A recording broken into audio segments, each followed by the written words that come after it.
Hey friends, it's Ayla, and this is Ag in My State. Today we're finding out how a total soil nerd became a YouTube farmer. Farmer Jesse has a small no-till farm in Anderson County. He's also an author, a podcaster, and a YouTuber, and teaches thousands of people off of his YouTube channel, his podcast, and his book. Let's go. Hey Jesse, I'm so excited to be interviewing you today. This is the most interesting farm I've ever been on, and that's what really made it hard to choose questions for you. You have Rough Draft Farm on about 1 acre of growing space? We use about a third of an acre right now, but it's about 1 acre that we could put in production, yeah. You have your no-till podcast, you have a YouTube channel, and you've wrote a book. You're basically like a soil superhero. But before we get started, you call yourself a nerd. Why is that? Yeah, I don't know. I think that's a good question. Being a nerd is really about just wanting to get into those details of like why things work, right? Like you have, I think for me, I could never stop asking questions, and no matter what profession I got into, no matter what I did, I think I ultimately would have ended up on a farm, right? Because I want those details. I'm curious why things work the way they do. I'm curious how plants operate, all of those things. I don't think there was any path for me but to land on a farm. Jesse, you're known for the no-till approach, and for the people who don't know what that means, can you tell them what it means and why you do it?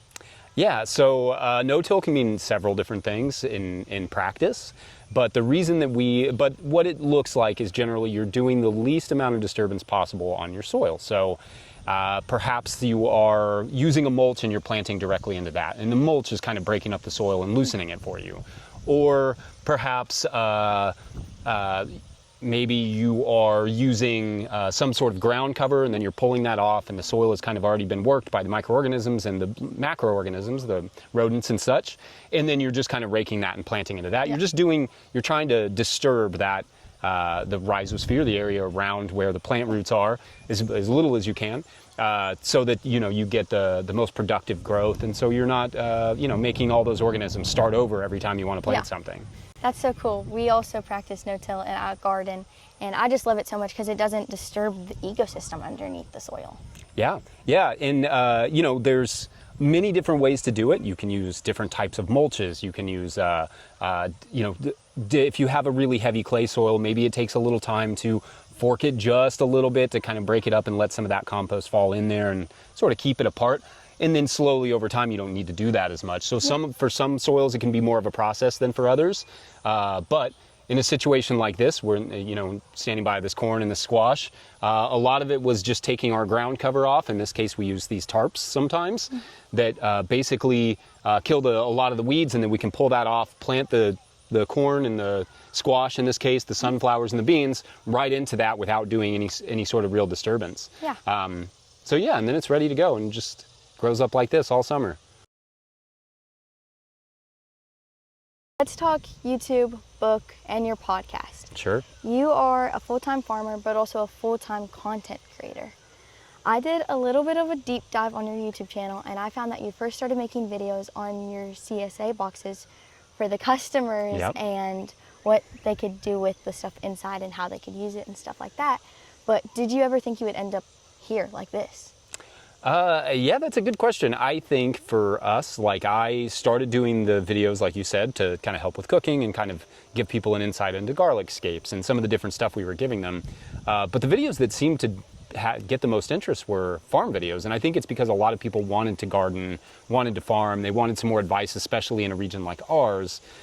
So I just kept doing them, and people kept asking for different ones and more videos. So that kind of just, spiraled into doing more sort of content, doing the podcast, doing that sort of stuff. Balancing that with full-time farming is a bananas thing to do. It's not necessarily something I recommend for everybody. It is very challenging, and I think, but I think it is also, one of the values of it is that it forces you to learn things on a level that maybe you wouldn't if you weren't educating, right? Like that's what teachers will often tell you. The best way to learn is to teach, and I think over I don't know how many years I've been doing that now, but we've been farming for 16 years, and let's say I've been content creating for 8 or so. I think it's really elevated my understanding of soil and of farming, and really enjoyed that journey. It's been great educationally, and I feel like I can be more helpful now. Yeah, I love that. I don't feel like that many kids realize that ag can lead them into YouTubing, podcasts, and writing a book like you. But I think my viewers will really like this. I have 8 questions to rapid fire at you. Sure. Okay. So one is, what's harder, farming or editing? Oh, farming or editing? Probably physically farming, but sometimes mentally editing. Yeah. It's sometimes easier to be outside and enjoy a little fresh air than it is to be sitting down in front of a computer crunching down some edits. Do you think that content creation is important for farmers today? I think so. I mean, for the reasons I said earlier, I think it's good for, to create some of your own content, just to educate yourself and to kind of get a feel for, that experience of teaching and also just to learn. And sometimes, you'll learn, you don't know what you don't know until you tell somebody else and they say, oh, what about this view or what about that view?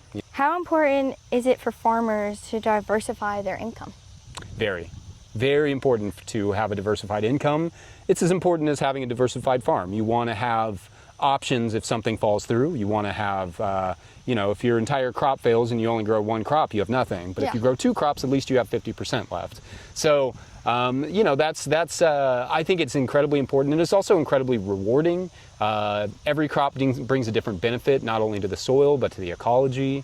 And then in terms of diversifying incomes, having different markets, selling at a farmer's market, selling to a retailer, sometimes they can work together. It's very important. What is the funniest thing that you've had happen during filming? Funniest thing? My cat will constantly rub up against my leg when I'm filming, and it can be very distracting. So that's why she ends up in a lot of our videos, is that by the end of it, I'm like, I have to pick her up. Because she can hear me talking. So that's, and then sometimes she'll just be standing in the back, like chasing mice and stuff. And so it's usually her. She's the comic relief. That's hilarious. What is your favorite editing snack? Editing snack? Oh, my favorite snack, editing or in the garden, is really just a fresh red pepper. I will eat a fresh Carmen red pepper just all day long. I will come in and I'll look in the mirror and my face will be smeared with red. That's hilarious. See, mine's Grupo's NL8. Okay, there you go. Hey, nothing wrong with NL8. Yeah. That's a solid one. Yeah. What advice would you give a kid who wants to start a farm YouTube channel? I think with YouTube, the biggest thing is, making sure that you are having fun and that you're just expressing your personality and enjoying yourself.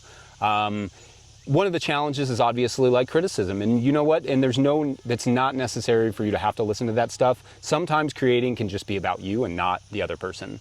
And I think it's a extremely hard world in some ways, but it's also very rewarding. And like I said, it's very educational and Yeah, that's a good point.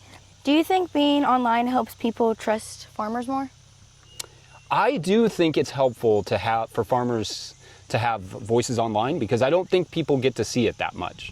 They don't get to see where their food comes from. They may see their farmer at the farmer's market, but they may not necessarily see the heat and the physical labor, the sweat that goes into it. And so I think it's good for people to get that experience, but I also think it's cool for people to even know it's a business that they could start even if they, have never farmed in their lives. I didn't grow up a farmer. I grew up in Kentucky, so I was around farmers my whole life, but I didn't grow up, in the fields. So, And then last question, your favorite guest that you've had on the podcast? My favorite guest that I've had on the podcast, I've had several over the years, really, really good ones. Some of my favorite are some of the older farmers who just have, you could talk to them for days on end and never even reach even close to the bottom of their well. And I think, I don't know that I would be able to name one specifically because I've just enjoyed so many, but I think when you get a chance to talk to an older farmer about what they've done and what they've kind of seen and how the market has changed and how they've experienced that and just the different nuances, that's one of my favorite things. If you want a kid who will nerd out about germination and expired seeds and is also state champ of their FFA agri-science, I may know somebody. But It's great. Before we wrap up, I have 3 last questions to ask you. They're a little personal. So the first one is, what would you tell 13-year-old Jesse? Oh gosh, the biggest thing, I mean, would just be to, you know, and this is maybe not farming related, but just love what you love. I think I was way too concerned with what other people thought, or, you know, like I was concerned with being a nerd. I was concerned with, you know, like those sorts of things, and I regret that. I think I would have had a lot more fun if I was just like, I don't care, I like this stuff. Yeah. So what would you tell kids in ag today? You know, explore I think the biggest opportunity in agriculture is how dynamic systems, so systems with a bunch of flowers and a bunch of different plants and, you know, involving intercropping and these sorts of things, have so much potential for pest management and soil fertility and all of that. Just explore it. Don't do it recklessly, but enjoy, you know, some of the different opportunities there are in learning about these things. Yeah, and then the last one is, what do you think the future of farming is going to look like? Yeah, I think the future of farming is going to be a lot more cooperative. I think that people are going to team up and, you know, somebody wants to do livestock, somebody wants to do vegetables, and those two people could work together on the same land. In that way, they're sharing resources, and the livestock is maybe fertilizing the gardens, and the gardens are maybe able to feed the livestock in the winter with cover crops and that sort of stuff. And it just has a nice symbiosis there. And then the two businesses can operate in the same space. Yeah, I love that. Thank you so much for letting me interview you today. Thank you for giving me a tour of the farm and just showing me all the stuff around here. Well, thank you for coming. Your excitement and enthusiasm has been inspiring to me. So yeah, we're excited that you got to come. If you're a student and you enjoyed this episode, please subscribe. And remember, it's cool to be a nerd. And until next time, learn from the land.